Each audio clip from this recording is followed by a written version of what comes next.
Δευτέρα μιλάμε με ανθρώπους οι οποίοι πήραν την πρωτοβουλία, επικοινώνησαν μαζί μας για να μας μεταφέρουν, να σας μεταφέρουν τη δική τους εμπειρία ή αν θέλετε τις δικές τους προτάσεις για βόλτες σε μονοπάτια.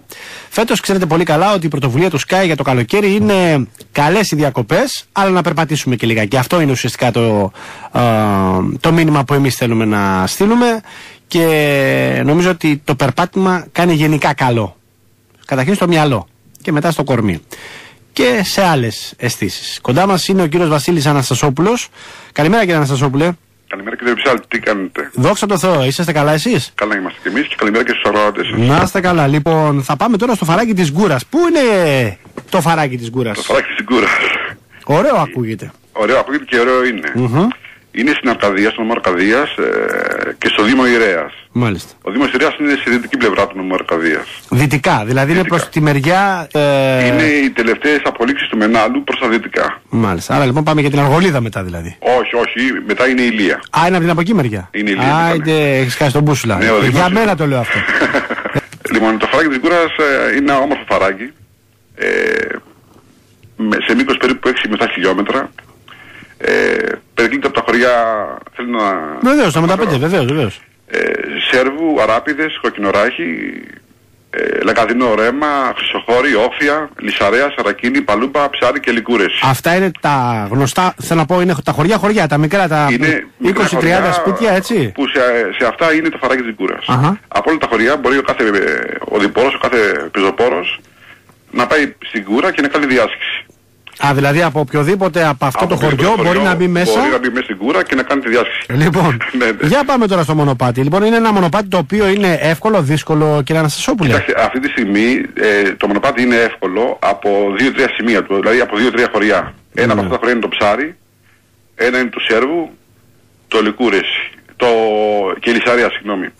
Από εκεί και πέρα έχουν κλείσει τα μονοπάτια από κάποιες κατολιστήσεις σε μερικά σημεία του. Και γι' αυτό λόγω ο Δήμος Ηρέας έχει κάνει και μια αίτηση εκεί στην περιφέρεια, μια απόφαση που πήρε ομόφωνη, το φαράκι αυτό να κλείσει για τους κυνηγούς και να γίνει εύκολα στους πεζοπόρους και για ένα κέντρο περιβαλλοντικό που έχει στην περιοχή του. Μάλιστα. Στην ουσία η Γκούρα ξεκινάει από τα παραλία του Αρτοζίνου, έτσι λέγεται ένα βουνό που έχουμε εκεί, με κατεύθυνση από τα ανατολικά προς δυτικά. Μάλιστα. Ωραίο όνομα, Αρτοζίνος. Αρτοζίνος, ο Άρτος του Δία. Ναι, Αρτοζίνος, αυτό. Το μυαλό μου αυτό είχα να σας πω. Ναι, εκεί ο Δίας υποτίθεται ότι έφερε την τροφή του. Πιο κάτω στο Λούσιο έκανε τον μπάνιο του, πιο κάτω ακόμα στο Λύκειο Όρος γεννήθηκε. Η περιοχή του με λίγα λόγια. Η περιοχή του, εκεί η γενέθλια γη του. Το τσιφλίκι του. Μάλιστα. Λοιπόν, για πάμε τώρα στο μονοπάτι. Λοιπόν, είναι ένα μονοπάτι το οποίο είναι εύκολο, δύσκολο, κύριε Αναστασόπουλε? Κοιτάξτε, αυτή τη στιγμή το μονοπάτι είναι εύκολο από 2-3 σημεία του, δηλαδή από 2-3 χωριά. Ένα από αυτά τα χωριά είναι το Ψάρι, ένα είναι του Σέρβου, το Λικούρεση, και η Λυσαρέα, συγγνώμη. Από εκεί και πέρα έχουν κλείσει τα μονοπάτια από κάποιες κατολιστήσεις σε μερικά σημεία του. Και γι' αυτό λόγω ο Δήμος Ηρέας έχει κάνει και μια αίτηση εκεί στην περιφέρεια, μια απόφαση που πήρε ομόφωνη, το φαράκι αυτό να κλείσει για τους κυνηγούς και να γίνει εύκολα στους πεζοπόρους και για ένα κέντρο περιβαλλοντικό που έχει στην περιοχή του. Μάλιστα. Έχει απαντηθεί η πρόταση? Έχει απαντηθεί η πρόταση αρνητικά όμως. Αρνητικά επειδή... Δεν υπάρχουν λεφτά δηλαδή. Ναι, επειδή οι κυνηγοί δεν θέλουν να κλείσει. Τέλος πάντων έχει κατατεθεί στην Βουλή μια επερώτηση από τον κύριο Ρέπα και το θέμα πιστεύω ότι θα έχει θετική εξέλιξη. Αισιόδοξο σας βλέπω, κύριε Αναστασόπουλε. Πάντα αισιόδοξος. Καλό είναι αυτό. Λοιπόν, αυτό το κομμάτι λοιπόν που είναι ανοιχτό τώρα, που μπορεί να το περπατήσει κάποιος, είναι εύκολο κομμάτι, είναι δύσκολο κομμάτι? Είναι εύκολο κομμάτι και έχει την εξής δημορφία ότι όλο το φαράκι, όλη η διάσκηση γίνεται μέσα από το φαράκι. Σε άλλα φαράκια που ξέρουμε, όπως το Βίκο ή Καπαλού ας πούμε, σε πολλά σημεία το φαράκι γίνεται από μονοπάτια που είναι ψηλά, στην πλαγιά του βουνού ας πούμε. Εδώ γίνεται όλη η διάσκηση μέσα από το φαράκι. Από κάτω λοιπόν. Και είναι μαγευτικό, ναι. Έχει κάποιες πηγές που μπορεί να δει, κάποιες νερολούτσες το καλοκαίρι που μπορεί να κάνει και το μπάνιο του. Δηλαδή είναι... Αξίζει με λίγα λόγια. Είναι πάρα πολύ καλό, πάρα πολύ όμορφο. Πάει ο κόσμος, το ξέρει? Ο κόσμος δεν πηγαίνει επειδή δεν το ξέρει. Εκείνοι που πηγαίνουν είναι οι ντόπιοι. Μην ντόπιοι. Τους ξέρουν δηλαδή. Οι ξένοι δεν πηγαίνουν, θα τα μάθουν σιγά σιγά, πιστεύουμε. Πολλά δεν ξέρουν οι ξένοι νομίζω, Κοιτάξτε, ο επισκέπτης για να πάει σε ένα μέρος πρέπει να ψάξει. Ναι, ή να του το πούνε. Ή να το πούν ακριβώς, ναι. Ή να το δείξουν, ας πούμε. Αλλά πιστεύω, ας πούμε, και με τις ενέργειες που κάνει ο Δήμος, σιγά σιγά θα γίνει αυτό που θέλουμε, δηλαδή να υπάρχει μια πιο εύκολη πρόσβαση για τον επισκέπτη. Μάλιστα. Και να σας πω, ποια περίοδος είναι πιο καλή για να πάει κανείς να περάσει το συγκεκριμένο κομμάτι, το συγκεκριμένο μονοπάτι? Καλοκαίρι, φθινόπωρο, άνοιξη? Κοιτάξτε. Τώρα θα κάνει ζέστη, δηλαδή εκεί πέρα δεν νομίζω. Τώρα εκεί έχει κρύο. Αυτό θα έλεγα. Δηλαδή καλή περίοδος είναι τώρα, ας πούμε. Τώρα είναι πάρα πολύ καλή περίοδος. Ή το φθινόπωρο. Κοιτάξτε, συνήθως από την άνοιξη, δηλαδή από Ιούνιο, ας πούμε, και μέχρι και Σεπτέμβριο-Οκτώβριο είναι πολύ καλή περίοδος. Το αυτονόητο. Αλλά και το χειμώνα μπορεί να γίνει διάσκηση. Είναι επικίνδυνο μόνο όταν βρέχει. Θα πάνε ειδικοί το χειμώνα, δεν υπάρχει περίπτωση. Και οι υπόλοιποι ξέρετε που θα πάνε, σε καμία ταβέρνα, ξέρετε τώρα.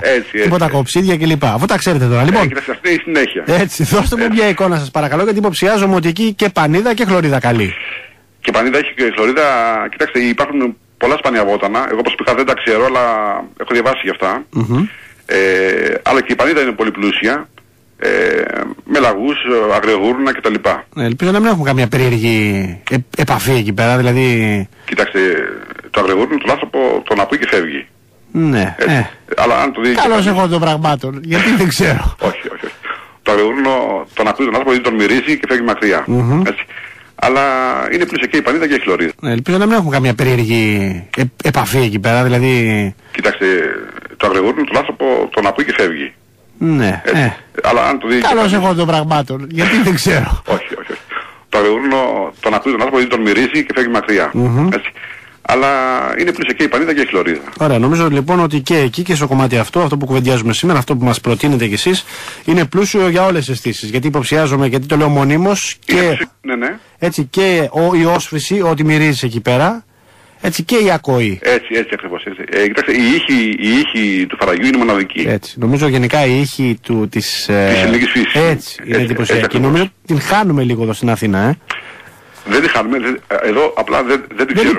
Δεν υπάρχει ουσιαστικά, ναι. Κοιτάξτε, το καλό είναι ότι είναι κοντά. Δηλαδή, όπως είναι σήμερα η Πελοπόννησος και με τους δρόμους που έχουν γίνει, είναι κοντά. Δηλαδή, σε 2,5 ώρες είσαι εκεί, ας πούμε. Αυτό είναι μεγάλο πλεονέκτημα για την περιοχή μας. Ναι, και ταυτόχρονα και μειονέκτημα μεταξύ μας, και να σας πω. Γιατί αν γίνει πάρα πολύ γνωστό, θα υπάρχει. Ήδη υπάρχει πρόβλημα σε ένα κομμάτι της Αρκαδίας τώρα. Εγώ τουλάχιστον κομμάτι που έχω επισκεφθεί. Να σας πω κάτι, αυτό που γίνεται στο Λούσιο ή στη Σαμαριά, ας πούμε, δεν το θέλουμε. Εμείς θέλουμε μια ανάπτυξη τουριστική ήπια. Πολύ ήπια. Δηλαδή θέλουμε ανθρώπους που να αγαπάνε αυτό που κάνουν, ας πούμε. Στο Λούσιο γίνεται πολλές φορές το αδιαχώρητο. Από τη μία καλό, γιατί δουλεύουν οι ταβέρνες, τα ξενοδοχεία κτλ. Αλλά από την άλλη, εμένα προσωπικά αυτό δεν μου αρέσει, ας πούμε. Σε κάποιους άλλους αρέσει. Αλλά πιστεύουμε ότι σιγά σιγά θα μπορέσουμε να το αξιοποιήσουμε. Δηλαδή εκείνο που χρειάζεται το μονοπάτι για να γίνει, ας πούμε, ασφαλές, είναι τα παλιά μονοπάτια, ας πούμε, να καθαριστούν, να γίνει σηματοδότηση, έτσι δεν είναι? Κάποιες κουπαστές ενδεχομένως που θα χρειαστούν, ή ένα-δύο σκολαπατάκια ξύλινα ή πέτρινα. Κάποιες βρύσες πέτρινες που είναι σε όλη τη διάρκεια του Φαραγγιού, σε όλο το μήκος του, να μπορέσουν να λειτουργήσουν πάλι, ας πούμε, για τον επισκέπτη. Δηλαδή απλά πράγματα. Απλά πράγματα που όμως πρέπει να γίνουν για να προστατεύσουν και τον κόσμο αφενός, και αφετέρου να απολαμβάνει. Ακριβώς. Και ο Δήμος προς την κατεύθυνση αυτή κινείται. Μάλιστα. Και πιστεύουμε να ξεπεράσει κάθε δυσκολίες που. Όλοι μαζί σας, κύριε Αναστασόπουλε, μακάρι. Ευχαριστώ πάρα πολύ για την επικοινωνία. Να είστε καλά, καλημέρα σας. Να περνάτε καλά. Ευχαριστώ πάρα πολύ. Λοιπόν, νομίζω ότι αυτή η συζήτηση που κάνουμε κάθε φορά, κάθε μέρα με ένα διαφορετικό, νομίζω ότι μας δίνει ενδιαφέροντα και βγαίνουν ενδιαφέροντα συμπεράσματα. Λοιπόν, ο κύριος Αναστασόπουλος ήταν ένας από αυτούς.